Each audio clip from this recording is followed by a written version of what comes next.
ஆமென். கரங்களை உயர்த்தி ஹல்லேலூயா. எலியாவின் ஜெப அனுபவத்திலிருந்து இந்த நாளிலும் நாம் தியானிக்கலாம். நேற்று செய்தி முடியவில்லை. ஆமென். நேற்று ஆண்டவர் அப்படியே ஜெபிக்க வைத்தார். ஆமென். இன்னைக்கு எலியாவின் ஜெபத்தை எப்படியாவது முடிச்சிடலான்னு பார்க்குறோம். கர்த்தர் நடத்துவாராக. ஆமென். யாக்கோபு 5:17 வாசிக்க கேட்கலாம். எலியா என்பவன் நம்மை போல பாடுள்ள மனுஷனாயிருந்தும் மழை பெய்யாதபடிக்கு கருத்தாய் ஜெபம் பண்ணினான். எலியா என்பவன் நம்மை போல பாடுள்ள மனுஷன். ஆமென். அப்படி என்றால் ஆமென், ஜெபிக்க முடியவில்லை என்று எந்த காரணத்தையும் சொல்ல வேதம் அனுமதிக்கவில்லை. அதனாலதான் தாவீது, எப்பொழுதும் துதிக்கிற தாவீது, துதிக்க முடியாத ஒரு சூழ்நிலை வந்துச்சு. துதிக்க முடியாத ஒரு சூழ்நிலை வந்தது. தாவீது என்ன ஜெபம் பண்ணுவார் தெரியுமா? 142வது சங்கீதத்தின் கடைசி வசனம், 142 அதனுடைய கடைசி வசனம், 7வது வசனம். உமது நாமத்தை நான் துதிக்கும்படி என் ஆத்துமாவை காவலுக்கு நீங்கள் ஜெபம் பண்ற. ஆண்டவரை துதிக்க முடியல. ஒவ்வொரு தேவ பிள்ளையும் இதை உணரணும். ஆண்டவர், நேற்று என்னால் நல்லா துதிக்க முடிஞ்சுது, இன்னைக்கு ஏன் துதிக்க முடியல? போன மாதம் எனக்கு நல்லா செபிக்க முடிஞ்சுது, இப்போ ஏன் முடியலை? அப்போ ஒரு காரியம் தெரியுது. அப்போ ஏதோ ஒரு கட்டு இருக்கிறது, காவல் இருக்கிறது. நல்லா புரிஞ்சுக்கோங்க. அடைக்கப்பட்ட கட்டப்பட்ட சூழ்நிலையில் இருக்கிற எரேமியாவை பார்த்து கர்த்தர் சொல்லுகிறது தான், என்னை நோக்கி கூப்பிடு. கட்டப்பட்டிருக்கிற, கூப்பிட முடியலன்னு சொல்லி கூப்பிடாம இருந்துராத, துதிக்காம இருந்துராத. இதுதான் வேதம் நமக்கு உணர்த்துகிறது. நாம் இன்னைக்கு ஏன் ஜெபிக்கலைன்னா நம்ம ஒரு காரணத்தை வைக்கிறோம். அந்த காரணம் செல்லாது என்று இந்த நாளிலே ஆவியானவர் நம்மோடு முதலையே பேசுகிறார். அதனால தான் எலியாவை குறித்து, யாருமே எலியாவை பாடுள்ள மனுஷன் என்று பார்க்கவில்லை. எலியாவை தேவ மனுஷனை தான். எலியாவை ஆண்டவர் எடுத்துக்கொள்ளும் போது எலிசா சொன்ன வார்த்தை என்ன? இஸ்ரவேலுக்கு ரதமும் குதிரை வீரருமா இருந்தவர். வீரன்கிறார், குதிரைங்கிறார். ஆமென். ஆனா பைபிள் நமக்கு எப்படி சொல்லுதுன்னா, நம்ம அதை சாக்கா வச்சு நம்ம எல்லாம் அப்படிதான் பார்ப்போம். ஆண்டவர் அவங்க வீரர்கள், அவங்க அப்படி இருந்தாங்க, அதனால ஜெபம் பண்றாங்க. நாங்க அப்படி இல்லையே. இல்லை, எலியாவும் நம்மை போல உன் பாடுகளை முன்வைத்து, உன் பலவீனத்தை முன்வைத்து, என்னால் ஜெபிக்க முடியல, என்னால் துதிக்க முடியல, என்னால் ஆராதிக்க முடியல, என்னால் பைபிள் ரீட் பண்ண முடியல, என்னால் வசனம் கேட்க முடியல என்று சொல்லுகிற காரணங்களை தேவன் அங்கீகரிக்க மாட்டார். எனவே தாவீது மாதிரி ஜெபிக்கிறது நல்லது. என்ன ஜெபிக்கிறது? ஆண்டவரே, ஏதோ ஒரு காவல்ல ஏதோ ஒரு கட்டு இருக்கிறது, அதனால என்னால் என்ன செய்ய முடியல? துதிக்க முடியல. உமது நாமத்தை நான் துதிக்கும்படி என் ஆத்துமாவை காவலுக்கு நீங்களாக்கும். ஜெபிக்க முடியல. காலையில ஜெபிக்கிறதுக்கு தான் எழும்புறோம், எழும்பி உக்காந்து இருந்தா ஜெபிக்க முடியல. ஆண்டவரே, அன்னைக்கு முடிஞ்சதுப்பா, ஆனா இன்னைக்கு முடியல. ஆண்டவரே, நான் ஜெபிக்கும்படிக்கு என்னை இந்த காவலுக்கு நீங்களாக்கும். அப்போ ஜெபம் என்பது எவ்வளவு அவசியமானது என்பதை தேவ பிள்ளைகள் ஒவ்வொருவரும் புரிந்து கொள்ளணும். ஏன் என்னால் ஜெபிக்க முடியல? ஏதோ ஒரு கட்டு இருக்கிறது. கட்டப்பட்டிருந்த பவுல் சீலாவுக்கு ஜெபிக்க முடிந்ததே, துதிக்க முடிந்ததே. ஆமென். அப்போ வெளி பிரகாரமான கட்டுகள் அதை தடை செய்யாது, ஆனா உள்ளே இருக்கிற கட்டுகள் அதை தடை செய்யுது. அதான் என் ஆத்துமாவை காவலுக்கு நீங்களாக்கும். ஆண்டவர் என் கையை கட்டி வச்சுட்டான். சிம்சோன் கட்டப்பட்டிருக்கும் போதுதான் ஜெபம் பண்ணி பெற்றுக்கொண்டான். கை கால்கள் விலங்குகளால் கட்டப்பட்டிருக்கும் போது தானே. இப்போ வெளிப்பிரகாரமான கட்டு. அப்போ இந்த கட்டுகள் தடை கிடையாது ஜெபிக்கிறவனுக்கு. ஆனா உள்ளே இருக்கிற கட்டு, ஆத்தும கட்டு, ஆவியில கட்டப்பட்டவன், உள்ளான மனிதன் கட்டப்பட்டிருப்பான் தெரியுமா? ஜெபம் பண்ண முடியாது. பைபிள் எடுத்து திறந்து வச்சுட்டு வேற எதையோ பார்த்துட்டு இருப்போம். ஒரு வசனத்துக்கு மேல ஓடாது. வெளி பிரகாரமான காயங்களோ கட்டுகளோ ஒரு தேவ பிள்ளை ஜெபிக்கிறதுக்கு தடை கிடையாது. அப்படி தடையா இருக்குமானால் சிறைச்சாலையில் இருக்கிற பவுலுக்கும் சீலாவுக்கும் ஜெபித்திருக்கவே முடியாது. அவங்கள அடிச்சுதான் கட்டி போடுறாங்க தொழு மரத்துல. ஆமென். அதை குறித்து இப்படி சொல்லுவார்கள், பெரிய மர துண்டுக்குள்ள அது ஹோல் போட்டு அதுக்குள்ள காலை விட்டு கட்டி வச்சிருப்பாங்களாம். இப்படி எங்கேயுமே ஓட முடியாது. அப்படிப்பட்ட நிலையில் அவங்க பாடி ஆராதித்து ஜெபம் பண்ணாங்க. அப்ப இந்த கட்டு தடை கிடையாது. தாவீது சொல்ல உள்ள நான் கட்டப்பட்டிருக்கிறேன். தாவீதினுடைய அனுபவம் என்ன? எக்காலத்திலும் கர்த்தரை ஸ்தோத்திரிப்பேன், அவர் துதி எப்பொழுதும் என் வாயில் இருக்கும். இதுதான் தாவீது. நான் உள்ளளவும் துதிப்பேன். இதுதான் தாவீது. ஒரு நாளில் நான் 7 தரம் துதிப்பேன், 3 தரம் ஜெபிப்பேன். இதுதான் தாவீது. அந்த தாவீதுக்கு இப்போ கேட்கிறார், ஆண்டவரே உமது நாமத்தை நான் துதிக்கும்படிக்கு. அவர் ஏதோ ஒரு கட்டு உள்ள இருக்கிறது.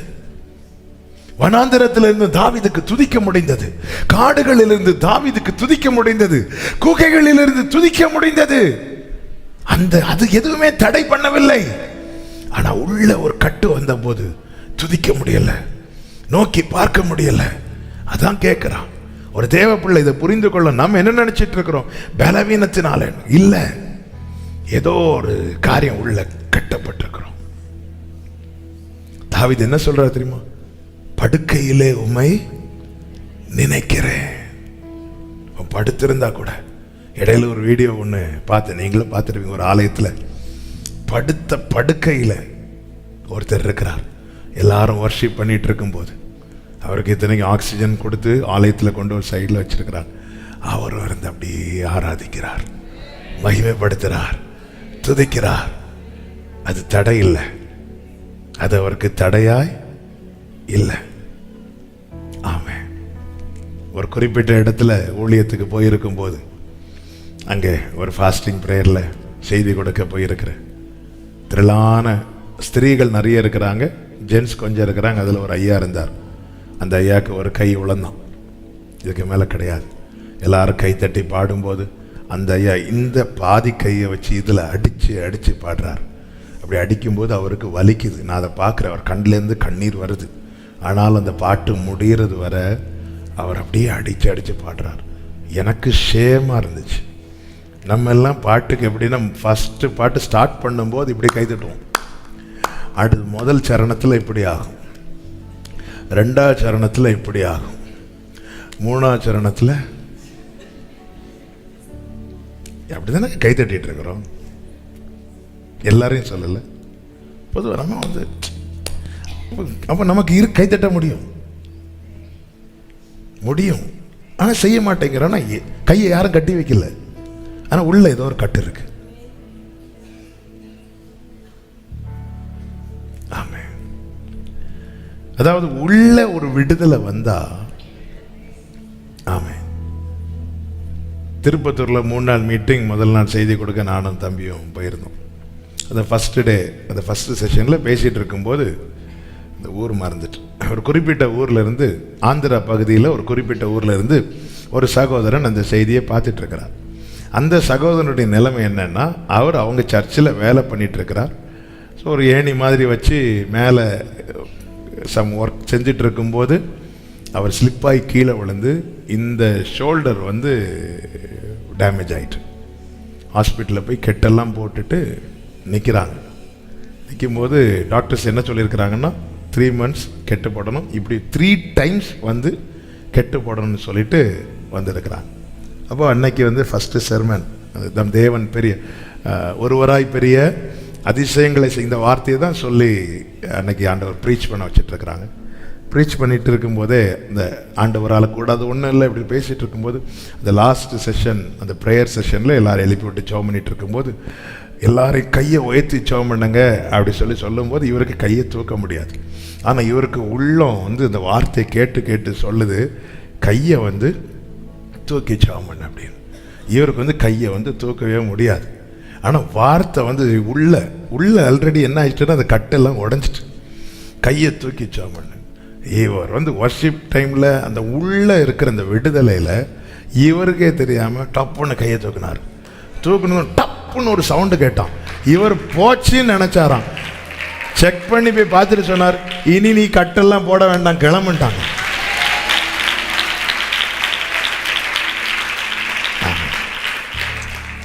இனி நமக்கு உள்ள நமக்கு தெரியும். ஹல்லேலூயா. ஆமென். எனக்கு கோவிட் வந்துச்சு லாஸ்ட் இயர். அப்போ கோவிட் அப்போல்லாம் இல்லை, ஜூமில் தான் மீட்டிங். சூமில் டெய்லி மீட்டிங் நடத்திட்டு இருந்தேன், யார்கிட்டையும் சொல்லாமல். சொல்லியிருந்தேன் ஒருவேளை சூம் மூலமாக வந்துட்டுனா. வந்துச்சு. வந்து ஆனால் சிம்டம்ஸ்லாம் ஒன்றுமே இல்லை. ஒரு தேர்ஸ்டே ஈவினிங் வந்து செக் பண்ணி, அப்போ தான் என் தம்பி பால் சாமுக்கு வந்து அவன் ஹாஸ்பிட்டலில் இருக்கிறான். வீட்டில் உடனே வந்து எல்லாருக்கும் தான் செக் பண்ணிடுவாங்களே மூக்குக்குள்ளே போட்டு. ஐயோ, அது கொண்டு வரதை பார்த்தாலே நமக்கு, அதுவும் எனக்கெல்லாம் மூளை வர போட்டாங்க. உடல்ல ஆள் சைஸ் பெருசாக இருக்கனால ஒருவேளை அப்படி எடுத்து பாசிட்டிவ்னு வந்துட்டு. ஓகே, வந்துட்டு சிம்டம்ஸில் இல்லாததுனால நான் வந்து ஒன்றுமே செய்யலை. அடுத்த நாள் வெள்ளிக்கிழமை ப்ரீச் பண்ணிகிட்டு இருக்கும்போது நெஞ்செல்லாம் அடைக்க மாதிரி ஆகிட்டு. அப்படி எனக்கு வந்து நான் விழுந்துட்டேன்னு நினச்சிட்டேன். ஏதோ சம்திங், ஏதோ நெஞ்சு வந்து அப்படி வீக் ஆகிறது தெரியுது. என்னால் நான் வந்து யூஸ்வலாக தெரியும், நான் திடீர்னு பயங்கரமாக சத்தம் போட முடியல. அப்படியே தொண்டையெல்லாம் அடைக்குது. அப்படியே பிடிச்சிட்டு புல்பிட்டு அப்படி பிடிச்சிட்டு, அன்னைக்கு ஆன்லைன் மட்டும்தான், அப்படியே பிடிச்சிட்டு இங்கே இருக்கிற தம்பிகளுக்கு கூட தெரியாது. ஆனால் யாரையும் கிட்ட வர விடலை. யூஸ்வலாக என்ன தண்ணியெல்லாம் அந்த டைம் எடுத்து வைக்க வருவாங்க. நானே எடுத்து வச்சுறேன். அப்போ அப்படியே பிடிச்சி அன்னைக்கு மீட்டிங் வந்து அந்த ஃப்ரைடே வந்து ஒரு 12:30 முடிச்சிட்டேன். ஏன்னா முடியல, 1 மணி வரை இருக்குது பிரசங்கத்தை. அப்படி முடிச்சுட்டு நடந்தால் நடக்க முடியாது, மெதுவாக தான் நடக்க முடியும். நெஞ்சல் அப்படியே அடைச்சி. அப்போ ஏதோ ஒன்று நடந்துட்டுன்னு மட்டும் தெரியுது. சண்டே சர்மனும் பேசியாச்சு. நைட்டெலாம் தூக்கம் வராது. அப்படி ஒரு சைடில் தான் படுக்க முடியும். யார்கிட்டையும் ரொம்ப சொல்லாமல் அப்படி இருந்துட்டு, ஏன்னா ஆல்ரெடி தம்பி ஹாஸ்பிட்டலில் இருக்கிறான். டெய்லி Zoom மீட்டிங் இருக்கிறது. வெளியே 1-2 மீட்டிங் ஆன்லைனில் நான் வந்து ப்ராமிஸ் பண்ணியிருந்தேன். அவங்கக்கிட்ட மட்டும் ஃபோன் பண்ணி மேட்ரை சொல்லி, நீங்கள் வெளியே விட்டுறாதீங்க, இது இப்படி ஒரு சம்பவம் இருக்குது, இந்த மீட்டிங்கை மட்டும் நீங்கள் எப்படியாவது கேன்சல் பண்ணிடுங்கன்னு சொல்லிட்டு அந்த 2 மீட்டிங்கை மட்டும் கேன்சல் பண்ணேன். Zoom மீட்டிங் கேன்சல் பண்ணல. ஆனால் என்ன பண்ணேன்னா, அந்த Zoom மீட்டிங் அட்டன் பண்ணவங்களுக்கு தெரியும், அன்னைக்கு பார்த்து ஒரு குறிப்புக்கு 7 பேரை ஜெபம் பண்ண விட்டேன். அது எனக்கு வந்து கொஞ்சம் மூச்சு விடுறதுக்கு ரெஸ்ட்டு கிடைக்கும். ஒருத்தங்க மட்டும் டவுட்டாக கேட்டாங்க, என்ன சம்மந்தமே இல்லாமல் நிறைய பேரை ஜெபம் பண்ண விட்டுட்டு இருக்கிறாங்கன்னு. ஆமீன். அந்த வெள்ளிக்கிழமைக்கு அப்போ தான் நம்ம ஸ்தாபனத்தின் தலைமை பாஸ்டர் வினில் சதீஷ் பாஸ்டர் அவங்கக்கிட்ட விஷயத்தை சொல்லி, பாஸ்டர் இந்த இப்படி ஒரு சம்பவம் எனக்கு ப்ரீச் பண்ண கஷ்டமாக இருக்குது, அதனால் இந்த ஃப்ரைடேக்கு நீங்கள் ஒரு செர்மன் எனக்கு கொடுத்தீங்கன்னா நல்லாயிருக்கும் அப்படி சொன்னால், அவங்களும் ஓகேன்னு சொல்லிட்டு அவங்க ரெக்கார்ட் பண்ணி வீடியோ அனுப்புனாங்க. இங்கே தான் டிஸ்பிளே பண்ணி வெள்ளிக்கிழமை போட்டுட்டு அதில் நான் உட்காந்துருந்து, அவங்க லாஸ்ட் அந்த ப்ரேயர் செஷனில் அவங்க ப்ரேயர் நடத்திட்டு இருக்கும்போது நான் முழங்கால் போட்டு இப்படி கையை தூக்கி ஜெபம் பண்ணிட்டு இருக்கிறேன். அப்படி ஒரு வல்லம் வந்து அப்படி ஒரு அடி அடிச்சுது. நான் நினச்சிட்டேன் ஹீல் ஆகிட்டேன் அப்படின்னு. அது நமக்கு தெரிஞ்சிட்டு நான் ஹீல் ஆகிட்டேன். அந்த ப்ரேயர் முடித்து நெக்ஸ்ட் டே சண்டே வந்து டெஸ்ட் பண்ணுறது கூடுறோம். அப்போ டெஸ்ட் பண்ண வந்த ஒரு தம்பி வந்து ஆன்லைனில் வந்து நம்ம ப்ரோக்ராம் பார்க்குறோம். பாஸ்டர் உங்களுக்குமா? எல்லாருக்கும் தான் வருது, நீ வா. அவள் எப்போ வந்துச்சுன்னு கேட்டாவில், இப்போ ஒரு 5 நாள் ஆச்சு, 1 வாரம் ஆச்சு. பாஸ்டர் நீங்கள் டெஸ்ட் பண்ணி பிரயோஜனமே கிடையாது, 14 நாள் கழித்து தான் அது வந்து நெகட்டிவ் ரிப்போர்ட் வரும், வேஸ்ட்டாக டெஸ்ட் பண்ணாதீங்கன்னா. இல்லை தம்பி, எனக்கு தெரியுது ஏதோ ஒன்று நடந்துட்டு, டெஸ்ட் பண்ணி பாரு, அது என்ன வந்தாலும் அது ஒன்றும் இல்லை. டெஸ்ட் பண்ணி பார்த்தா நைட்டு ரிசல்ட் வந்துச்சு, நெகட்டிவ்னு வந்துச்சு. ஆமாம். இல்லை, நான் எதுக்கு இந்த சாட்சியை சொல்ல வந்தேன்னா, நமக்கு உள்ளே தெரியுது நான் ஹீல் ஆகிட்டேன். ஆமாம்.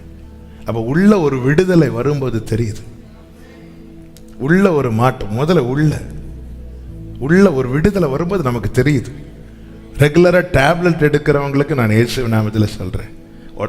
இப்போ ஒருத்தங்க சாட்சி கேட்டு டேப்லெட்டை விட்டுட்டாங்க, ஆனால் நானும் டேப்லெட்டை அப்படி விடக்கூடாது. அது வந்து மூடத்தனம். எனக்கு உள்ள தெரியும் நான் ஹீல் ஆகிட்டேன், நான் சௌக்கியமாயிட்டேன். எனக்கு வந்து அந்த உணர்வு, எனக்கு அந்த உள்ள தெரியும்.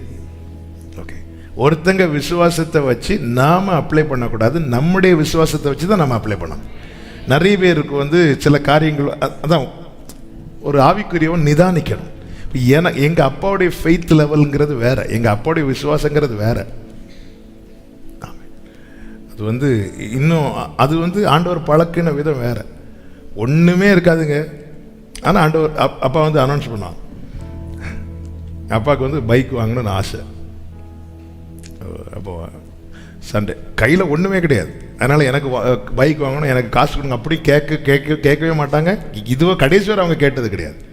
ஆனால் வந்து அவங்க அது நம்பிக்கையாக சொல்லுவாங்க, ஓகே ஊழியத்துக்கு நான் இந்த வாரம் ஒரு பைக் வாங்கலான் இருக்கிறேன், கைனடிக் ஹோண்டா வாங்கலான் இருக்கேன், ஜெர்மனிக்கு வாங்க அப்படி சொல்லிட்டு விட்டாங்க. இப்போ ஈவினிங் ஒரு சிஸ்டர் வராங்க. வந்ததும் எங்கள் அப்பாவுக்கு சந்தோஷம், பரவாயில்ல ஆண்டவர் ஜெபத்தை கேட்டாங்க. கையில் ஒரு காசு கிடையாது. நேரம் அந்த சிஸ்டர் வந்துட்டு, ஃபஸ்ட் நீங்கள் பைக் வாங்கன்னு சொன்னீங்களா பாஸ்டர்? ஆமாம் ஆமாம் ஆமாம், வாங்க சிஸ்டர் உட்காருங்க, டீ போடு உட்காரு.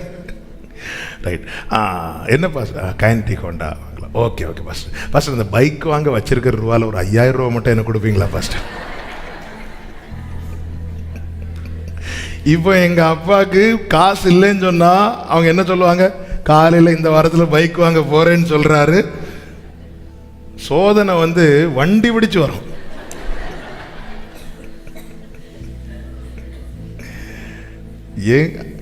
எங்க அப்பாவுக்கு என்ன சொல்ல, இப்ப எங்க இருந்து எடுத்து கொடுங்க? நான் எதுக்கு சொன்ன, அவங்களுடைய விசுவாசம் ஒண்ணுமே இருக்காது. அதை பழைய சர்ச்சில்னு சொல்லுவாங்க. எல்லாம் அப்போல்லாம் கீழே ஒரு சின்ன டிவி வச்சு வயசானவங்க கீழே கிரவுண்டில் இருப்பாங்க. ஏன்னா மேலே ஸ்டெப் ஏறி வந்துட முடியாது. கவலைப்படாதீங்க, சீக்கிரம் லிஃப்ட் வைக்கலாம்பாங்க. நல்ல சூடாக இருக்கும்போது கவலைப்படாது, நான் இங்கே சைடில் இருந்துட்டு, இவங்க வயசாச்சுன்னா இப்படி எல்லாமா பேசிகிட்டு இருப்பாங்க. நான் உண்மையிலே இப்படி சொன்னேன், சொல்லலாம் எப்படி நினச்சிட்டு இருந்தேன். ஒரு நாள் போய் சொன்னேன், அப்பா நீங்கள் சும்மா இதெல்லாம் பேசாதீங்கப்பா, சிலருக்கு இது சிரிப்பாக இருக்குப்பா. ஏன்னா சிலர்னா அந்த யாருன்னா நான் தான். கவலைப்படாதீங்க, அவங்க லிஃப்ட்டில் மேலே வரும், அவங்க எதுக்கு இப்போ கீழே இருக்கட்டும், அவங்க மெதுவாக வந்து கீழே இருந்துட்டு போட்டோம். நீங்கள் ஏன்ப்பா இதில்? அதான் இந்த விசுவாச, இது அவர்களுடைய விசுவாசம். அவங்க அதை அப்ளை பண்ணுறாங்க. யார் என்ன சிரிச்சா என்ன, பரியாசம் பண்ணா என்ன, பட் அந்த அவங்களுடைய ஃபெய்த்தை வச்சு அவங்க அப்ளை பண்ணுறாங்க. எனக்குன்னு ஒரு விசுவாசம் இருக்கு, எனக்குள்ளே அவர் தானே துவக்கி இருக்கிறார். எங்கள் அப்பாக்குள்ளே துவக்கின விசுவாசம் வேற, எனக்குள்ளே துவக்கின விசுவாசம் வேற. எனக்குள்ள என்ன விசுவாசம் இருக்குதோ அதை வச்சு தான் நான் அப்ளை பண்ணணும், அதை வச்சு தான் அப்ளை பண்ணணும். எங்கள் அப்பா அப்படி இருந்தாலும் நான் அப்படி இருப்பேன்னா நான் விழுந்துருவேன்.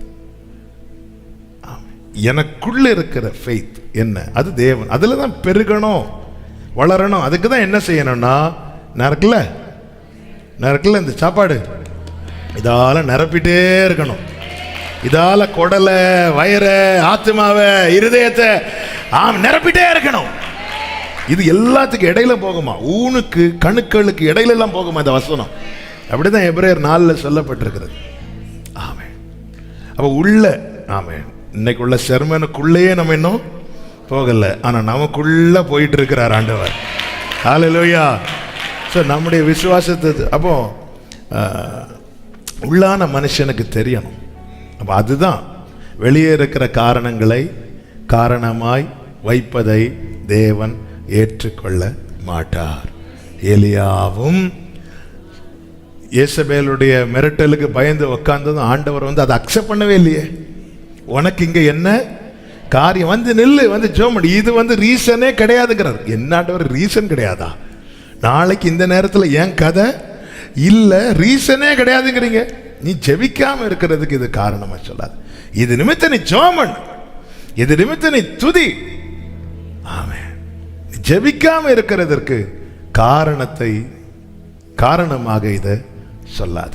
எலியாவும் நம்மை போல பாடுள்ள மனுஷனாய் இருந்து அவன் கருத்தாய் ஜெபம், கருத்தாய். ஆமென். அவனுடைய எலியாவின் ஜெப அனுபவத்திலிருந்து சில காரியங்களை கடந்த 2 நாட்களாய் நாம் கற்றுக்கொண்டோம். எப்படி எல்லாம் எலியா ஜெபித்தார் என்பதில் முதல் காரியத்தை நேற்று நாம தியானிக்க ஆண்டவர் கிருபை செய்தார். 17:19 1 ராஜாக்கள் 17:19. அதற்கு அவன், உன் குமாரனை என்னிடத்தில் தா என்று சொல்லி அவனை அவள் மடியிலிருந்து எடுத்து தான் தங்கியிருக்கிற மேல் வீட்டிலே அவனை கொண்டு போய் தன் கட்டிலின் மேல் வைத்து, மேல் வீட்டில் தனிமையில போயிருந்து ஜெபிக்கிறான். இந்த தனிமையில சில காரியங்களை ஆண்டவர் சமத்துல தனிமையில இருந்து தான் செய்யணும். இதை தான் நேற்று ஆண்டவர் அப்படி தியானிக்க வச்சுட்டு இருக்கும்போதே ஆண்டவர் அப்படி ஜெபத்துக்குள்ளே நடத்திட்டார். அதனால நேற்று இதில் நம்ம ஸ்டாப் பண்ணோம். ஆமாம், இது எவ்வளோ முக்கியத்துவம் என்பது இயேசு கிறிஸ்துவின் வாழ்க்கையிலேருந்தே நம்மளால் கற்றுக்கொள்ள முடியும். மத்தேயு சுவிசேஷம் 7வது அதிகாரத்தை நீங்க பார்த்தீங்கன்னா தெரியும். மத்தேயு 27வது அதிகாரம், 26வது அதிகாரம், அதனுடைய 37 முதல் வாசியுங்கள். பேதுருவையும் செபதேயுவின் குமாரன் 36ல இருந்து வாசிங்க. அப்பொழுது இயேசு அவர்களுடைய கெத்சமனே எனப்பட்ட இடத்திற்கு வந்து சீசர்களை நோக்கி, நான் அங்கே போய் ஜெபம் பண்ணும் அளவும் நீங்கள் இங்கே உட்கார்ந்திருங்கள் என்று சொல்லி 12 சீஷர்களில ஒருவன் போய்விட்டான். இப்பொழுது 11 சீஷர்கள் 11 பேரையும் அழைத்து கொண்டு ஆண்டவர் கெத்சமனே தோட்டத்துக்கு வரார். அங்கே ஒரு கூட்டத்தை உட்கார வச்சுட்டு பேதுரு, யோவான், யாக்கோபை அந்த கூட்டத்திலிருந்து ஒரு 3 பேரை கூட்டிட்டு இன்னொரு இடத்துக்கு போறார். ஒரு கூட்டத்தை ஒரு குறிப்பிட்ட தூரம் வரைக்கும் உட்கார வச்சு ஜெபம் பண்ண வைக்கிறார். இன்னும் கொஞ்சம் க்ளோஸா இருக்கிறவங்கள அடுத்து கூட்டிட்டு வரார். அடுத்து கூட்டிட்டு அடுத்த வசனம் 37 வாசிங்க. பேதுருவையும் செபதேயுவின் குமாரன் இருவரையும் கூட்டி கொண்டு போய் துக்கமடையவும் வியாகுலப்படவும் தொடங்கினார். இப்ப அவங்களுக்கு முன்னாடி அவர் கொஞ்சம் வேதனையை காட்ட ஆரம்பிக்கிறார். மற்றவர்கள்ட்ட இன்னும் காட்டல. 12 பேர்னே வச்சுக்கோங்களேன். அதுல ஒருவன் போயிட்டான், யூதாஸ் போயிட்டான். 11 பேர். அந்த 11 பேர்ல 11ல 3 போனா எவ்வளோ? 8. சில பார்க்குறாங்க மேக்ஸ் டியூஷனுக்கு பயந்து இங்கே வந்திருந்தா இங்கேயும் கணக்கா.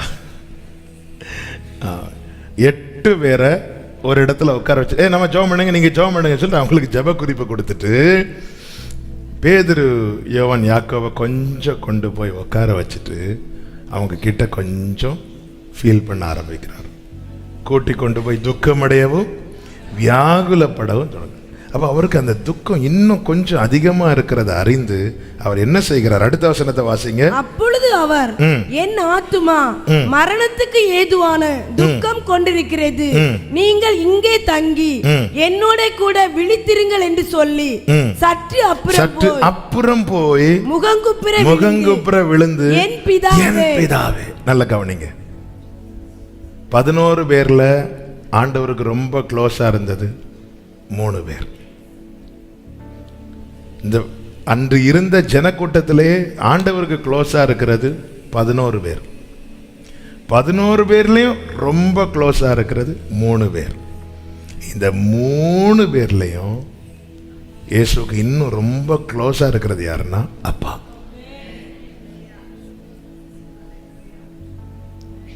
ஆமென். இந்த உலகத்திலே நமக்கு க்ளோஸா இருக்கிறது நம்ம ஃபேமிலி. அடுத்து இன்னும் க்ளோஸ்ன்னு பார்த்தா புருஷனுக்கு மனைவி, மனைவிக்கு புருஷன் அல்லது பிள்ளைகள். இதை விட இன்னும் சற்று அப்புறம் போய், இந்த சற்று அப்புறம் தான் போக மாட்டேங்கிறோம். போயிட்டு என் பிதாவே, என் அப்பா அப்படி கூடுறாரு. அப்போ வேதனை அதிகரிக்கும் போது இந்த 11 பேர் கூட்டத்தில் இந்த 3 பேரை நிறுத்தல, இவங்களுக்கு தள்ளி கொண்டு வந்து அவங்க கிட்ட கொஞ்சம் ஷேர் பண்றார்.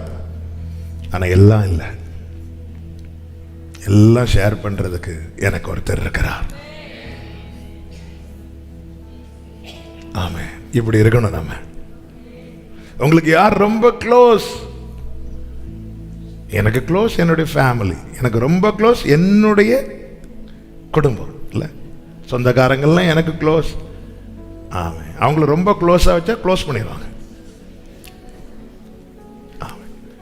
அடுத்து நமக்கு இன்னும் ரொம்ப க்ளோஸ் அப்படின்னா நம்ம குடும்பம். இன்னும் ரொம்ப ரொம்ப க்ளோஸ்னா யாருன்னு கேட்டா என் அப்பான்னு சொல்லணும். நிறைய பேர் ஃபேமிலி பிரேயரோட அவங்க பிரேயர் முடிஞ்சிடும் தெரியுமா?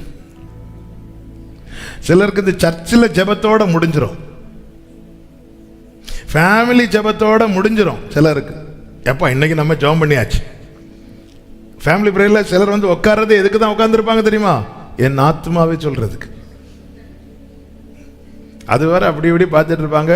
ஜெபம் முடியும் தெரிஞ்ச உடனே ஆமென். என் பிள்ளைங்க ஜாஃபியா, ஐசக்லாம் பார்த்தீங்கன்னா விளையாடிட்டே இருப்பான். லாஸ்ட்ல ஆமென் அவனுக்கு சவுண்டு மட்டும் கேட்கும்.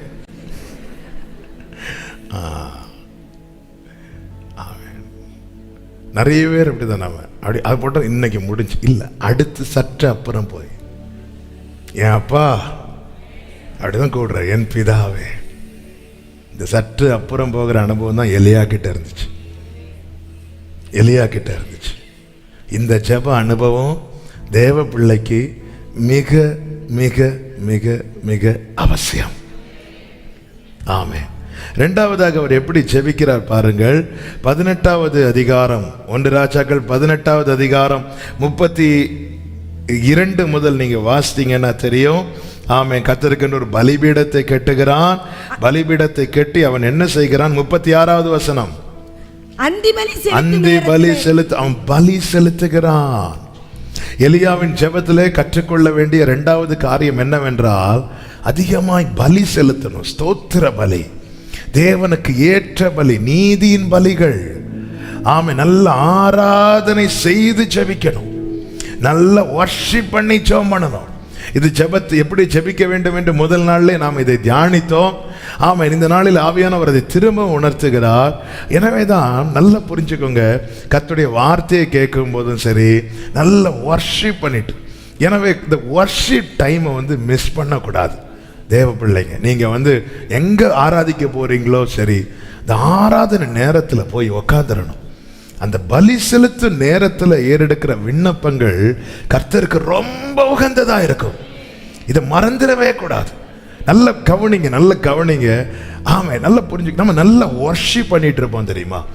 வர்ஷிப் பண்ணும்போது என்ன ஆகும் தெரியுமா? கர்த்தருடைய பிரசன்னம் நம்மத்தில் இறங்கும். கர்த்தருடைய பிரசன்னம் இறங்கினதுக்கு பிற்பாடு நான் வைக்கிற விண்ணப்பங்கள் எல்லாம் தேவனால் அப்படியே ஏற்றுக்கொள்ளப்படும். ஏன்னா கர்த்தர் இறங்கிட்டார். என் ஆராதனையை தேவன் ஏற்றுக்கொள்ளலைன்னா கர்த்தர் என்ன செய்ய மாட்டார்? வரவே மாட்டார். நான் ஆராதித்து தேவனுடைய பிரசன்னத்தை அனுபவிக்கிறேனாலே அதன் அர்த்தம் என்ன? என் ஆராதனையில கர்த்தர் பிரியப்பட்டுட்டார். கர்த்தர் பிரியப்பட்டுட்டார்னா நான் என் விண்ணப்பத்தை வைக்கும் போது கர்த்தருடைய பதில் எப்படி இருக்கும் தெரியுமா? நீ எனக்கு பிரியமானவன், ஆகையால் நீ வேண்டிக் கொள்ளும் போதே கட்டளை பிறந்தது. வைக்கணும். அதனால நம்ம எங்கெங்க வைக்கிறோம் புரியும்படி வேதத்திலிருந்து ஒரு சம்பவத்தை சொல்றேன். ஆமென். மார்க்கு சுவிசேஷம் 2வது அதிகாரத்தை நீங்க பாத்தீங்கன்னா, மார்க்கு சுவிசேஷம் 2வது அதிகாரத்தில் இயேசு கிறிஸ்து ஒரு வீட்டில் உட்கார்ந்து பிரீச் பண்ணிட்டு இருக்கிறார். அப்பொழுது 4 பேர் ஒரு திமிர்வாதக்காரனை சுமந்து கொண்டு வருகிறார்கள். 4வது வசனத்தை வாசிங்க. ஜனக்கூட்டத்தின் நிமித்தம் அவருக்கு சமீபமாய் சேரக்கூடாமல் அவர் இருந்த வீட்டின் மேற்கூரையை பிரித்து திறப்பாக்கி திமிர்வாதக்காரன் கிடக்கிற படுக்கையை இறக்கினார்கள். இப்போ அவங்களுடைய போக்கஸ் எதுல இருக்குன்னா, எப்படியாவது இயேசுவுக்கு முன்னாடி வச்சிடணும், அவ்வளவுதான். அந்த வீட்டில் பீட்டர் உண்டு, யோவான் உண்டு, எல்லாரும் உண்டு. ஆனா நாங்க சுமந்து கொண்டு வந்திருக்கிறோம், இப்படியே நான் சுமந்து கொண்டு போக கூடாது. அவன் என்ன ஆனாலும் சரி இயேசுவுக்கு முன்னாடி வச்சிடணும். இப்பொழுது அந்த திமிர்வாதக்காரன் எப்படிப்பட்டவன்லாம் நமக்கு தெரியாது. ஆனா அந்த சுமந்து கொண்டு வந்தவங்களுடைய ஏக்கம், சுமந்து கொண்டு வந்தவர்களுடைய வாஞ்சை, சுமந்து கொண்டு வந்தவர்களுடைய விசுவாசம், இயேசுக்கு முன்னாடி வச்சா போதும், அவர் பார்த்துப்பார். இப்பொழுது மேற்கூரையை பிரித்து அவருக்கு முன்பாக இறக்கினார்கள், வைத்தார்கள். 5வது வசனம். அவர்கள் விசுவாசத்தை, யார் விசுவாசத்தை? திமிர்வாதக்காரன் எப்படிப்பட்டவன் தெரியாது, ஆனா எப்படிப்பட்டவன் ஆண்டவரே சொல்லிட்டாரு, உன் பாவங்கள், உன் கையில் இருப்பு சரியில்லை, அதனால நீ உன் பாவங்கள் மன்னிக்கப்பட்டது. ஆமா, எல்லாருக்கும் அப்படி ஆண்டவர் சொல்லலை. அந்த பிறவி குருடனை பார்த்து உன் பாவங்கள் மன்னிக்கப்பட்டு சொன்னாரா? இல்லை, தேவனுடைய கிரியைகள் வெளிப்படும் பொருட்டு. அப்போ நம்முடைய அந்தரங்கம் அவருக்கு தான் தெரியும், நமக்கு தெரியாது. ஐயோ பாவம், அவன் இப்படி இருக்கிறான், அவனுக்கு போய் இப்படி சொல்றாரு, தெரியாது. ஆனால் இயேசு என்ன செய்தார் தெரியுமா? அவனை பார்க்கல, அவன் அவருக்கு முன்னாடி வச்சாங்க தெரியுமா? அவர்களுடைய விசுவாசத்தை பார்த்தார். நாம் ரட்சிக்கப்படாத நம்ம புருஷன் ஆண்டவருக்கு முன்னாடி வைக்கலாம், மனைவியை வைக்கலாம், பிள்ளைகளை வைக்கலாம். கர்த்தர் நம்மை பார்க்கணும். கர்த்தர் யோபுவின் முகத்தை பார்த்து சிநேகிதருக்கு விடுதலை கொடுத்தார். அப்போ நம்முடைய சொல்ல வருகிற செய்தி இதுதான், அவருக்கு முன்பாக வைக்கணும். இதுதான் அவருக்கு முன்பாக. இப்போ நான் கொண்டு வந்ததை வேற அப்ப அவருக்கு முன்பாக வைக்கணும்னா அவர் இருக்கிறார் என்கிற உணர்வு எனக்கு உண்டாகணும். அவர் இருக்கிறார் என்கிற உணர்வு உண்டாகணும்னா அவருடைய பிரசன்னத்தை நான் அனுபவிக்கணும். அவருடைய பிரசன்னத்தை நான் அனுபவிக்க அவருக்கு உகந்த ஆராதனையை. அதனாலதான் தேவ பிள்ளைங்க சில அந்த ஆராதனைனாலே சிலருக்கு பிடிக்காது. என்ன இது சும்மா பாட்டும். சரி ஐயா, நீங்க வாங்க, உங்களை பத்தி 2 பாட்டு பாடுறேன். எங்க பரலோகத்துல ஆராதனை மட்டும்தான் உண்டு. அங்க பிரசங்கம் கிடையாது. அங்க போய் யாரும் ரட்சிக்கப்பட முடியாது. ரட்சிக்கப்பட்டவங்க தான் அங்கேயே. இங்க அழணும், இங்க ஜெபம் பண்ணணும், இங்க செய்தி, இங்க எல்லாம் தேவை. இங்க ஆராதனை அவசியம். அதனாலதான் ஆராதனை. மீட்டிங் டைம் ஆச்சு, கிளம்புங்க. நெல்லு 3வது பாட்டு முடியட்டும். சிலர் சர்ச்சுக்கு வர்றதே ஆராதனைக்கு முன்னாடி வரணுங்கிற ஆசையில் இல்ல, இடம் கிடைக்காதுங்கிற. நமக்கு அந்த ரோல இந்த சேர் நமக்கு போயிடும், கைப்பிடி சேர் நமக்கு போயிடும் சீக்கிரம். அந்த தூண்ல சாஞ்சிருக்கிற அந்த ஒரு மேன்மையான அனுபவம் போயிடும். அதனால எதுக்காக சீக்கிரம் வரும்? இடம் பிடிக்க வந்துடணும், வேற வழி இல்லை. ஒரு சகோதரர் நியூ இயர் சர்வீஸுக்கு, நியூ இயருக்கு மேலே ஃபுல்லு, கீழே ஃபுல்லு, படியில் ஃபுல்லு, வழக்கம் போல. அவர் மெதுவா 9 மணி சர்வீஸுக்கு 11 மணிக்கு வரார். அந்த மெயின் ரோட்லேயே அவரை திருப்பி அனுப்பி விட்டாங்க. அவர் அடுத்த நாள் ஃபோன் பண்ணி, ஆனாலும் எனக்கெல்லாம் உள்ள ஒரு இடம் இல்லை இல்லையா அப்படின்னாரு. பிரதர் நீங்கள் எத்தனை மணிக்கு வந்தீங்க? 11 மணிக்கு வந்தேன். பிரதர் கொஞ்சம் வெயிட் பண்ணி ஒரு 2 மணிக்கு வந்தீங்கன்னா நல்ல இடம் இருந்துரு. கொஞ்சம் இன்னொரு 2 மணிக்கு கூட வெயிட் பண்ணி நீங்கள் வந்துருப்பீங்கன்னா ஃப்ரெண்ட்லேயே இடம் இருந்துடும். எதுக்கு சீக்கிரம் போகணும்? மகிழ்ச்சியோட கர்த்தருக்கு ஆராதனை செய்ய. காலையிலேருந்து ஈவினிங் வரை வெயிட் பண்ணிட்டு இருக்கிறாருங்க எலியா. காலையில் மீட்டிங் முடிகிற டைம் ஆச்சு.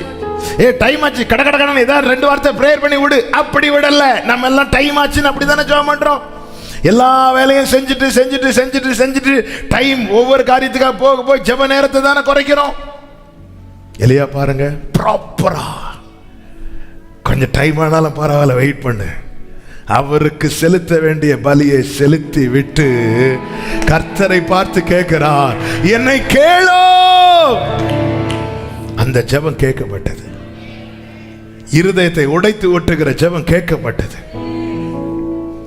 ஆராதனை. நீங்க உங்க பர்சனல் பிரேயர்ல நல்ல வர்ஷிப் பண்ணுங்க.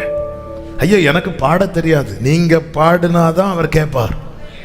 பாட தெரிஞ்சவங்க மட்டும்தான் சர்ச்சில் ஓகே, பாட தெரிஞ்சவங்க பாடணும், இல்லைன்னா மக்கள் உள்ள வர வேண்டாமா? அங்க ஏதோ நடக்குன்னு அப்படியே வண்டியை திருப்பு. கொஞ்சம் ஓரளவுக்கு பாட தெரிஞ்சவங்க. ஆனா ஆண்டவர் அப்படி இல்லைங்க, கதறலை அவர் கேட்பாராம். ஆமே, காக்கை குஞ்சுகள் காத்திருந்து கூப்பிடும் காக்கை குஞ்சுக்கு ஆகாரத்தை கொடுக்க. நாம் என்ன விரட்டும்? ஷூ காக்கா. அந்த காக்காக்கு பேரெல்லாம் வச்சிருக்கிறோம். என்ன காக்கா? அது போய் சொல்லு, மம்மி எனக்கு அந்த வீட்டுல இருந்து ஒரு பேர் சொல்றாங்க, எனக்கும் அதே பேர் தான்.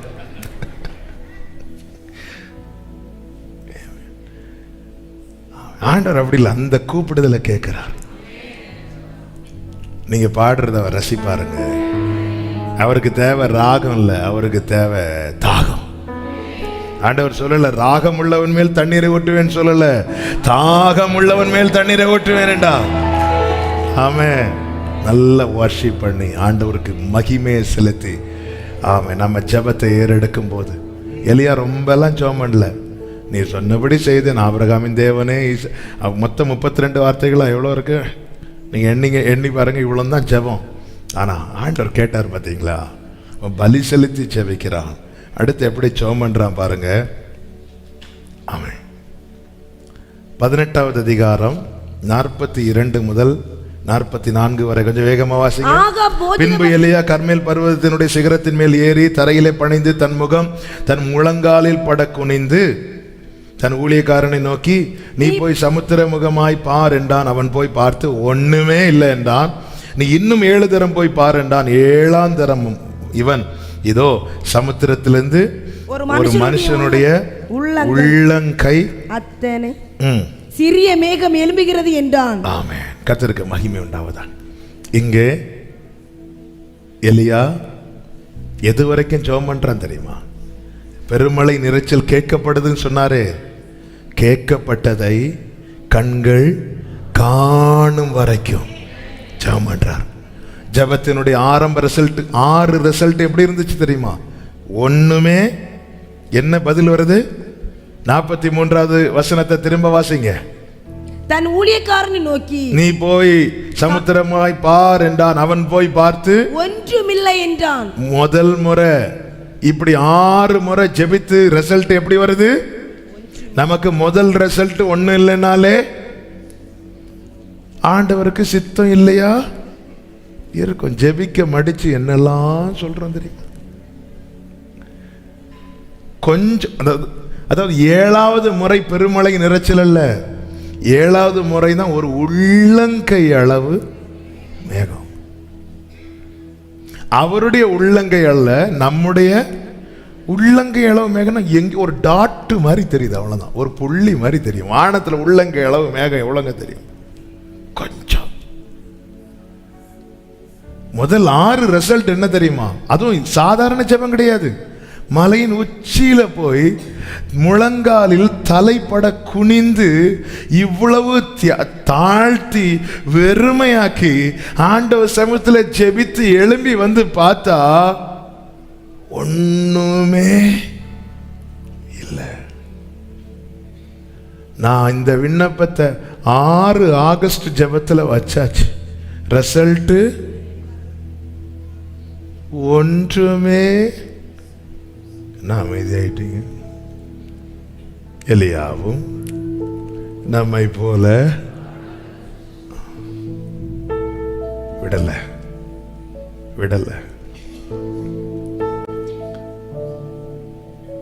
7வது ஒரு முறை இப்ப போய் பாரு. ஒன்னும் இல்லை, ஒன்னும் இல்லை, ஒன்னும் இல்லை, ஒண்ணுமே இல்லை, ஒண்ணுமே இல்லை, ஒண்ணுமே இல்லை. ஜெபம் பண்றீங்க, நீங்க ஜெபம் பண்றீங்க, ஒண்ணுமே இல்லை, ஒண்ணுமே இல்லை, ஒண்ணுமே இல்லை என்று கேட்டுக்கொண்டவன் காதுல இப்பொழுது ஒரு சத்தம் கேட்கிறது.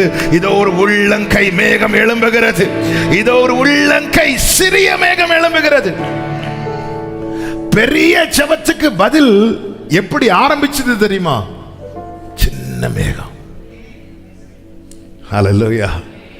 எலியாவுக்கு தெரிஞ்சிட்டு, அது சிறிய மேகம் இல்லப்பா, ஆகாப்ட ஒழுங்கா மழைக்கு முன்னாடி வீட்டுக்கு போக சொல்லிடு. பைபிள் என்ன சொல்ல தெரியுமா? தம்மால் தெரிந்து கொள்ளப்பட்டவர்கள் விஷயத்தில் நீடிய பொறுமையா இருப்பாராம், சீக்கிரத்தில் நியாயம் செய்வாராம். ஹல்லேலூயா. தம்மால் தெரிந்து கொள்ளப்பட்டவர்கள் விஷயத்துல நீடிய பொறுமையா இருப்பாராம், சீக்கிரத்தில் நியாயம் செய்வாராம். இவ்வளவு ஜெபத்துக்கும் நம் கண்கள் காண்கிறது சிறிய மேகமா இருக்கலாம். சிறிய மேகமா இருக்குன்னு சொல்லிட்டு விட்டுறாதீங்க. அது பெரும் மழையாய் மாற போகிறது. இது கர்த்தராலே ஆயிற்று. ஹல்லேலூயா. ஆமென் சொல்லுங்க பார்க்கலாம். ஒரு தேவ பிள்ளையினுடைய ஜெபம் இப்படி இருக்கணும். இன்னொரு காரியத்தை கூட சொல்லி நம்ம ஜெபம் பண்ண போறோம். ஜெபத்துக்கு பின் என்னெல்லாம் உண்டாச்சு அது நம்முடைய வாழ்க்கையில உண்டாகணும். என்ன உண்டாச்சு தெரியுமா? எலியா கிட்ட ஒருத்தருக்கு கொஸ்டின் கேட்டா தெரியுமா? என்ன சாக பண்ணவா வந்தீங்கன்னு சொல்லி சாரிபாத் விதவை கேட்டாலே, அந்த ஜெபத்துக்கு பின் என்ன பதில் தெரியுமா? 17 கடைசி வாசிங்க. அப்பொழுது அந்த ஸ்திரீ எலியாவை நோக்கி, தேவனுடைய மனுஷன் என்றும் உம்முடைய வாயிலிருந்து பிறக்கும் கர்த்தருடைய வார்த்தை உண்மை என்றும் எதினால் அறிந்திருக்கிறாள். மேல் வீட்டுல போகும்போது உயிரற்ற அந்த பிள்ளையை தூக்கிட்டு போறான்.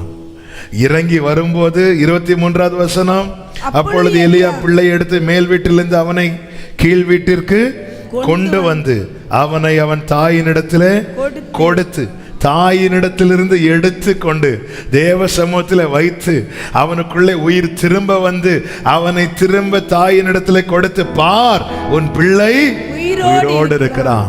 இதை பார்த்ததும் அவன் சொல்லிட்டான். என்ன சொன்னா தெரியுமா? நீர் தேவனுடைய மனுஷன், உங்க வாயிலிருந்து வருகிற கர்த்தருடைய வார்த்தை உண்மை என்று இதனால் இப்பொழுது அறிந்திருக்கிறேன். குடும்பத்தில் நீங்க மட்டும் ஜெபிக்கிறவங்களா இருக்கலாம். இந்த ஜெபத்தில் வைப்போம் சொல்லி சொல்லி இருந்தியே என்னாச்சுன்னு கேட்கிறவங்க இருக்கலாம். அத்தனை அப்படி யாரெல்லாம் கொஸ்டின் பண்ணாங்களோ வந்து சொல்லணும், ஜெபத்துக்கு பின் இதான் நடக்கும், இது நடக்க போகிறது. எத்தனை பேர் நம்புறீங்க? நீ தேவன், நீ சொன்னது கரெக்டு தான்பா, நீ சொன்னது கரெக்டு தான்பா. அவன் யார் யார் கொஸ்டின் பண்ணாங்களோ அவங்க தான் இதை சொல்லணும். இன்னைக்கு நம்ம அப்படிதான் கேட்க போறோம். யார் யார் கேள்வி கேட்டாங்களோ, யார் யார் கொஸ்டின் பண்ணாங்களோ, ஏதோ எடுத்துட்டு போனியே, இதை ஜெப விண்ணப்பமெல்லாம் எழுதி கொடுத்தியே, என்னாச்சு? இதை பார், அந்த ஜெபம் எப்படி பதிலா வந்திருக்குது பார். கரெக்டு தான்ப்பா, கரெக்டு தான்ப்பா. ஆமே, நீ தேவனுடைய மனுஷன் தான்ப்பா. கொஸ்டின் பண்ணவங்க நம்மளை பார்த்து ஆமே இப்படி ஒரு வார்த்தை சொல்றது தானங்க சாட்சி. நாம சொல்றது இல்லைங்க சாட்சி. நம்மை பார்த்து நமக்கு இப்படி கேள்வி எல்லாம் கேட்டாங்க தெரியுமா, இதுதாங்க சாட்சி. ஆமே, அல்லேலூயா.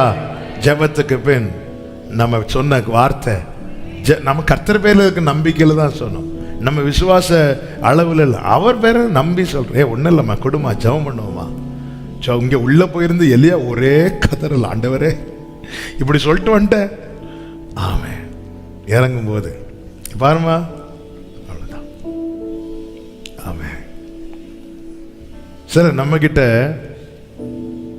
சில காரியத்தை ஷேர் பண்ணாததுக்கு ரீசன் என்னன்னா, எவ்வளோ பெரிய ரிஸ்கான விஷயம் சொன்னாலும் இவன் என்ன தான் சொல்லுவோம், வாங்க ஜெபம் பண்ணும் இல்லை, இவன் என்ன சொன்னாலும் ஜெபம் பண்ணும்.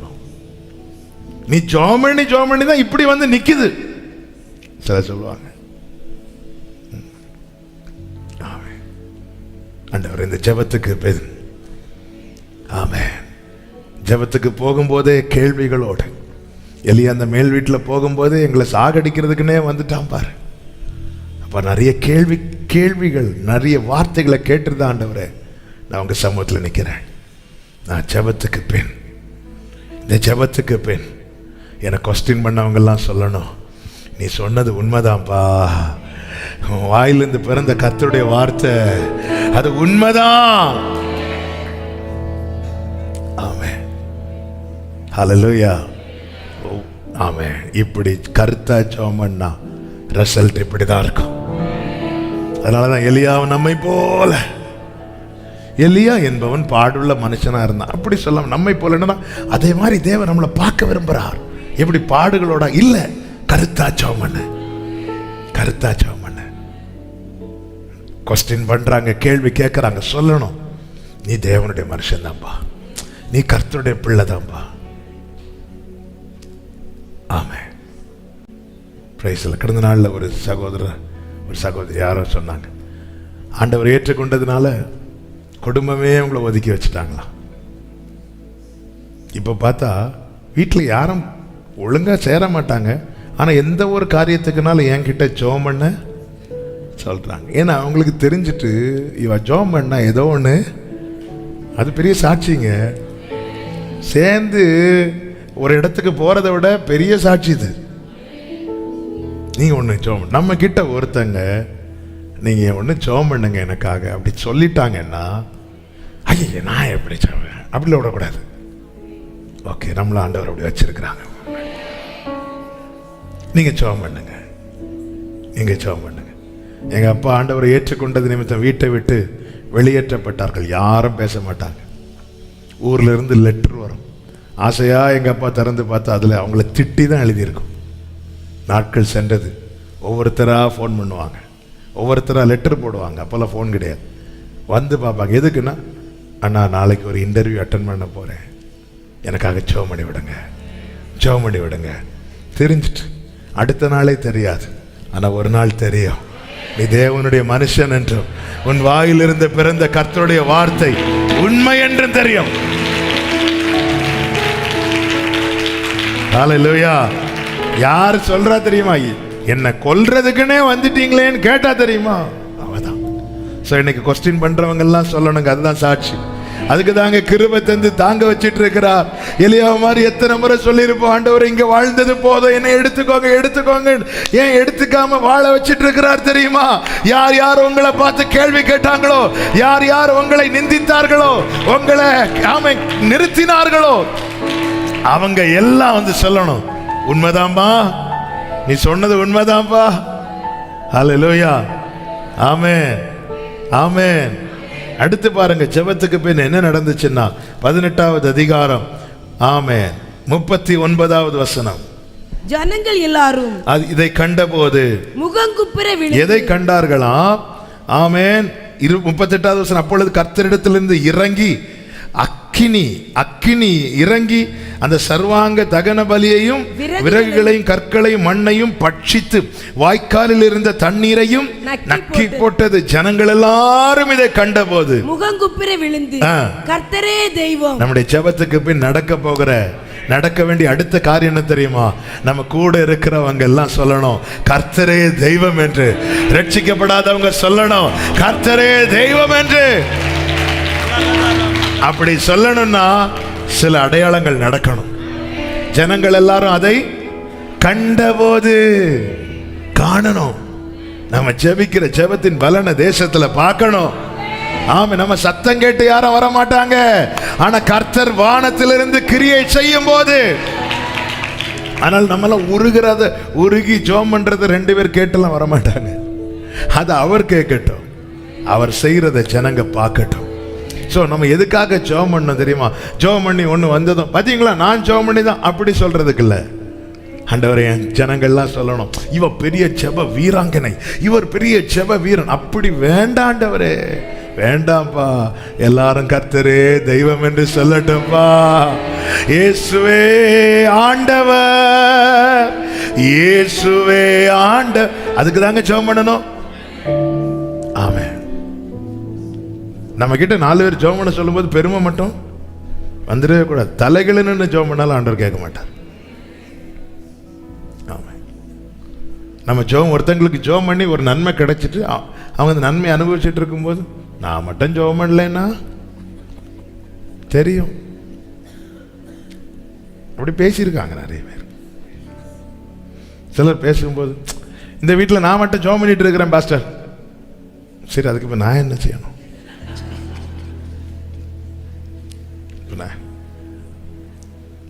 சில சொல்லுவாங்க, நான் இன்னாருக்காக இப்ப ஜெபம் பண்ணேன். கரெக்டா பாத்தீங்களா? எதுக்கு? அவர் மட்டும் அந்த ஜெபத்துக்கு பதில் தரலன்னா பாத்தீங்களா என்ன ஜெபம் பண்ணீங்க? ஆமென்.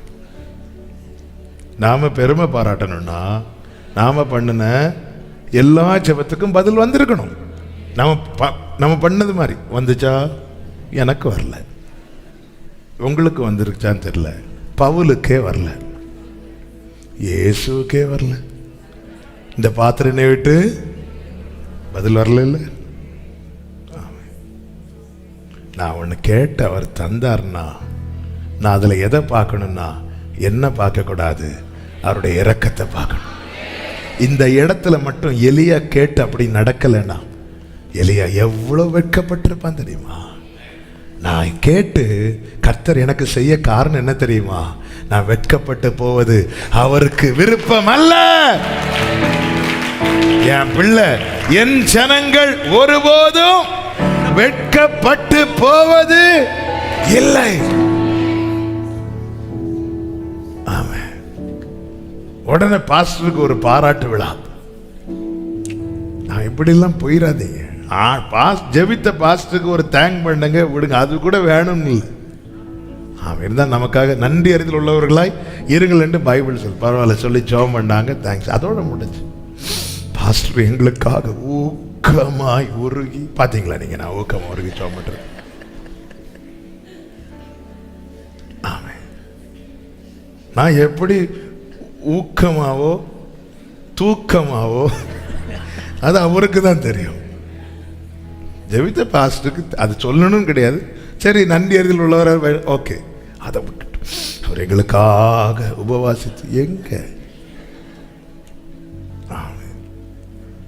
ஆனா ஒண்ணு, இரக்கத்தை பாருங்க. அதுல ஆண்டவர் ஜெபத்தை கேட்டாரு. ஆண்டவரே, இந்த சர்ச்சில் எங்களுக்காக சேர்ந்து இந்த ஃபேமிலிக்காக ஜெபம் பண்ணதும் அதற்கு ஜெபத்தை கேட்டு நடத்தினீங்களேப்பா. திரும்பி பாருங்க, போன ஆகஸ்ட்லேருந்து இந்த ஆகஸ்ட் வர, அதாவது எப்படி பார்க்கணும்னு சொல்லி தந்துறேன் சொல்கிறேன். என்ன கிடைச்சுன்னு பார்க்கக்கூடாது, எப்படியெல்லாம் நடத்தினாருன்னு பார்க்கணும். இப்படி தான் பார்க்கணும். என்ன கிடைச்சுன்னு பார்த்தா நமக்கு திருப்தி வராது. ஏன்னா இன்னொருத்தங்களுக்கு அதை விட எப்படி நடத்தினார். ஆமென்.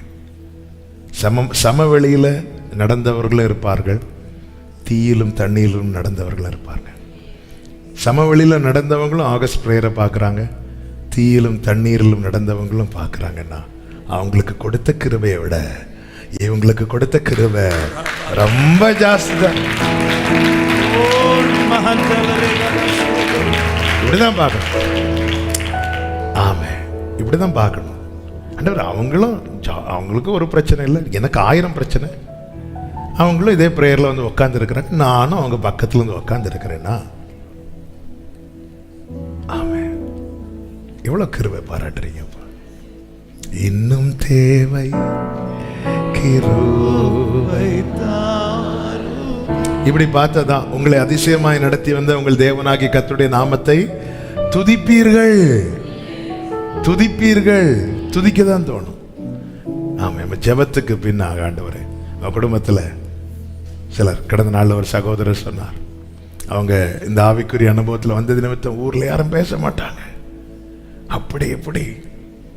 ஆமாம் ஆண்டவர், அவங்க எல்லாம் பார்க்கணும். ஆண்டவர் இந்த கூட்டத்தார் ஒதுக்கி வச்சு அவங்க பார்க்கணும்.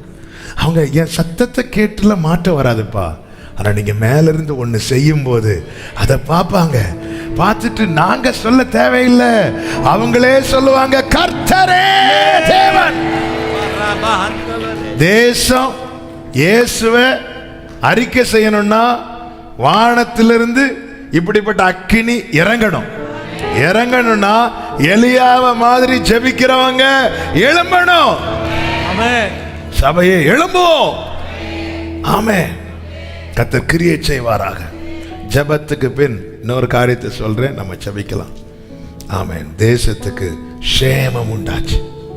ஜெபத்துக்கு பின் என்ன உண்டாகிறது? நல்ல மழை, ஆசீர்வாதமான மழை. அதனுடைய 18:45 வாசிங்க. அதற்குள்ளாக வானம் மேகங்களினாலும் காற்றினாலும் கருத்து பெருமழை உண்டாயிற்று. பெருமழை, ஜெபத்துக்கு பின் இது உண்டாகணும். அந்த பெருமழை என்ன செய்யுமா தெரியுமா? ஆமென். சகரியாவின் புஸ்தகம் 10வது அதிகாரத்துல அதனுடைய, நான் ஆவிக்குரிய கண்ணோட்டத்தோடு சொல்லுங்க, 1-2 வாசிங்க. பின்மாரி காலத்து மழையை கர்த்தரிடத்தில் வேண்டிக் கொள்ளுங்கள். அப்பொழுது கர்த்தர் மின்னல்களை உண்டாக்கி வயல்வெளியில் அவர் அவருக்கு பயிருண்டாக அவர்களுக்கு மழையை. என்னுடைய தேவை பூர்த்தி செய்யப்பட, என்னுடைய காரியங்களிலே நல்ல ஒரு மேய்ச்சலும் நல்ல ஒரு செழிப்பும் உண்டாக கர்த்தர் என்ன செய்வாரா? மழையை கட்டளை. இது எதற்கு பின்னாக? ஜெபத்துக்கு பின்னாக. எனக்கு இன்னது தேவை. அப்ப அந்த மழை வந்து பெருமழை பெய்தது அவரவருக்கு. நம்முடைய ஜெபம், நான் இந்த வார்த்தையை சொல்லும் போதே ஒவ்வொருவருக்கும் இந்த ஜெபத்துல வந்து கலந்து கொண்டு ஆங்காங்கே இருந்து கலந்து கொள்ளுகிறேன். ஆமென்.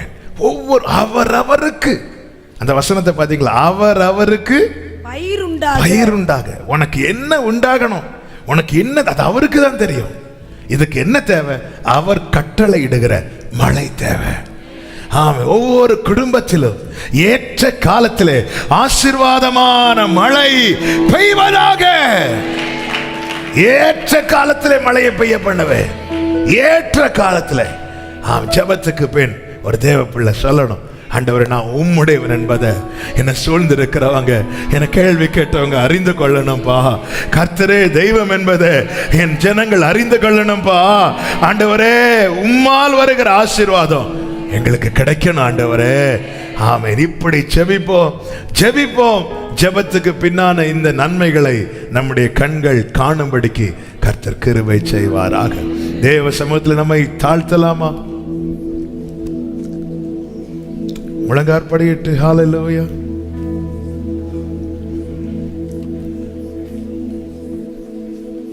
Thank you, Jesus.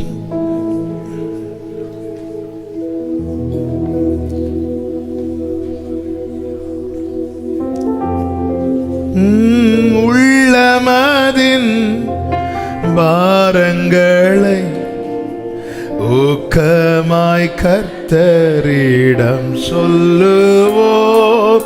உள்ளமதின் பாரங்களை ஊக்கமாய் கர்த்தரிடம் சொல்லுவோம்.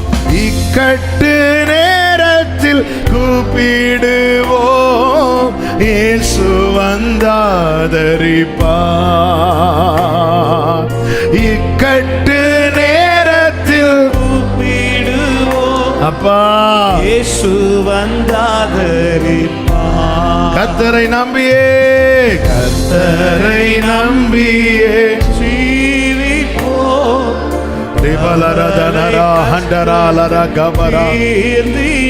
ஆமென். கைவிடா காத்திடும் பரமனின் கரங்கள்.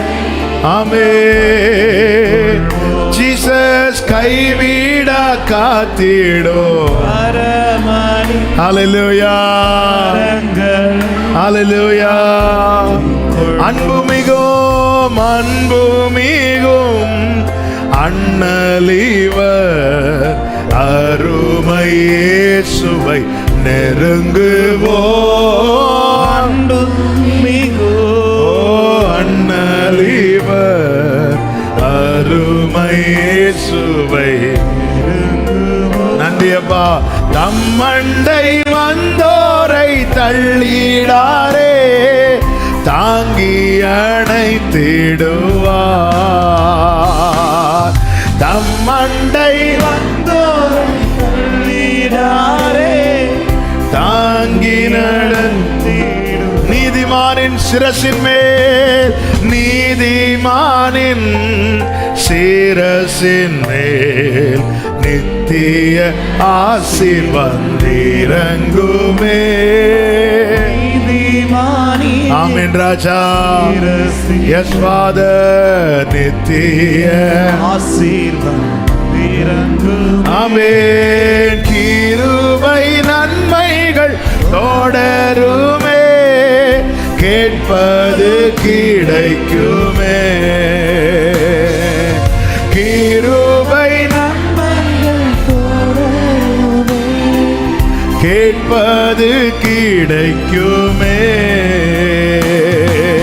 கர்த்தரை நம்பியே அவனை கஷ்டங்கள் தீர்ந்திடும், கைவிடா காத்திடும் பரமன். எஸ் கரங்களை நாம் பற்றி ஹல்லேலூயா.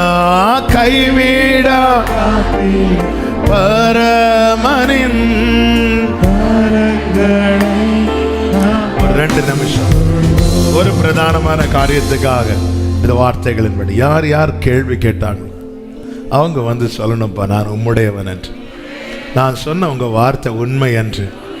ஆமென். அப்படியே ஜெபம் பண்ணுங்க. அந்த நபர்களை பேர் சொல்லி, ஆண்டவர் இவங்க இப்படி கேள்வி கேட்டாங்கப்பா, என்கிட்ட இவங்க இப்படி கொஸ்டின் பண்ணாங்கப்பா. ஆமென், ஆமென். அவங்க வந்து சொல்லணும்ப்பா. அதுக்கு நீங்க செஞ்சாதான் ஆண்டவரே உண்டு. ஆண்டவரை நீங்க பதில் செய்வீராக. ஆண்டவரை இன்னார் இப்படி கேள்வி கேட்டதை ஆண்டவரை என்ன பாரமா பார்க்கிறவங்க உண்டு, ஆண்டவரை என்ன வெறுப்பா பார்க்கிறவங்க உண்டு, என்னை அற்பமா பார்க்கிறவங்க உண்டு. இவெல்லாம் எதுக்கு இருக்கிறான், இவெல்லாம் எதுக்கு இந்த குடும்பத்தில் இருக்கிறா, இப்படி எல்லாம் சொல்றவங்க உண்டுப்பா. அவங்க வந்து சொல்லணும், மெய்யாகவே நீர் தேவனுடைய மனுஷன் தான்ப்பா, நீ ஆண்டவருடைய மனுஷிதாமா, நீ ஜெபத்தில் வைத்த காரியங்கள் எல்லாம் ஆண்டவர் செய்கிறார் பாரு. அதாவது நம்முடைய ஜெபத்தை கேட்கிறார் என்பது மற்றவங்களுக்கு தெரிய வந்துட்டுனா ஆமென், அந்த கணம் அதுக்கப்புறம் தான் உண்டாகும். ஆமென். அதான் எவர்கள் உனக்கு விரோதமாக எழும்பினார்களோ அவர்கள் உன் பட்சத்தில் வருவார்கள். வருவாங்க. ஜெபம் பண்ணுங்க, ஜெபம் பண்ணுங்க. கர்த்தர் செய்வார். எலியாவு நம்மை போல பாடுள்ள மனுஷன்தான். ஆனால் அவன் கருத்தா கேட்டான், கர்த்தர் செய்தார். நம்மை போல பாடுள்ள ஒரு மனுஷன் கேட்க வேண்டிய பிரகாரமா கேட்டா அவன் தேசமே அறியத்தக்க கர்த்தர் செய்வார். அவரவருக்கு பயிர் உண்டாக. ஆமென். நான் 6 முறை ஜெபித்து பார்த்தாச்சு, ரிசல்ட் ஒண்ணுமே இல்லை. விட்டுறாத, விட்டுறாத, ஜெபத்தை விடாத. உனக்காக ஆமென். நீ இப்படி விடாம கேட்பதின் பலனாக ஒரு கையளவு மேகம் எழும்ப போகிறது. அது பெருமழையாய் மாற போகிறது. ஆமென். நல்ல கரங்களை தட்டி ஷபல கபரப சந்தரலரடர் ஏரபல ரகபல ஹன்சரப ரிபல துடரப சந்தர லகடரா ஏபல ரியாதர. நிச்சயமாக இது நடக்கும். அவரவருக்கு பயிருண்டாக என் தேவன் தம்முடைய ஆசீர்வாதமான மழையை சபையே உன்மேல் கட்டளையிடுவாராக, இயேசு கிறிஸ்துவின் நாமத்திலே. ஆமென், ஆமென், ஆமென்.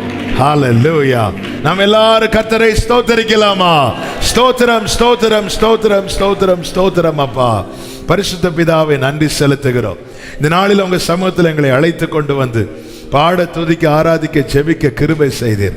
எங்களோடு பேசினீர், இடைப்பட்டீர். நன்றி அப்பா. ஆண்டவரே, ஜெபத்துக்கு பின் நடந்த காரியங்கள் ஏலியாவின் வாழ்க்கையில் அவனை தேவனுடைய மனிதன் என்றார்கள், கர்த்தரே தெய்வம் என்றார்கள், தேசத்துக்கு சேமம் உண்டாச்சே. அப்படி ஜெபிக்கிற ஒவ்வொருடைய வாழ்க்கையிலும் இந்த ஜெபத்துக்கு பின்பதாக இப்படிப்பட்ட மேன்மையான அனுபவங்கள் நடப்பதாக. அப்பா, நீங்க அனுகிரகம் செய்யும். இது இறங்குகிற தேவனாலே ஆகும். ஆண்டவரே, கர்த்தர் மனமிறங்கி இப்படிப்பட்ட அற்புதங்கள் ஒவ்வொருடைய வாழ்க்கையிலும் நடப்பதாக சாட்சியாய் நிறுத்தும். நாளைக்கு நடக்கிற ஃபாஸ்டிங் பிரேயரை கர்த்தர் பொறுப்படுத்திக் கொள்ளும். பிள்ளைகளை அடியாரை தடையில்லாமல் அழைத்து கொண்டு வாரும். மகிமை கனம் எல்லாம் ஒருவருக்கே செலுத்துகிறோம், இரட்சகர் இயேசு கிறிஸ்துவின் நாமத்தில் பிதாவே, ஆமென். சேர்ந்து சொல்லும், என் ஆத்துமாவே கர்த்தரை ஸ்தோத்திரி, முழு உள்ளமே அவருடைய பரிசுத்த நாமத்தை ஸ்தோத்திரி. என் ஆத்துமாவே கர்த்தரை ஸ்தோத்திரி, கர்த்தர் செய்த சகல உபகாரங்களை மறவாதே. ஆமென். ஹல்லேலூயா. God bless you. கர்த்தர் உங்களை ஆசீர்வதிப்பாராக.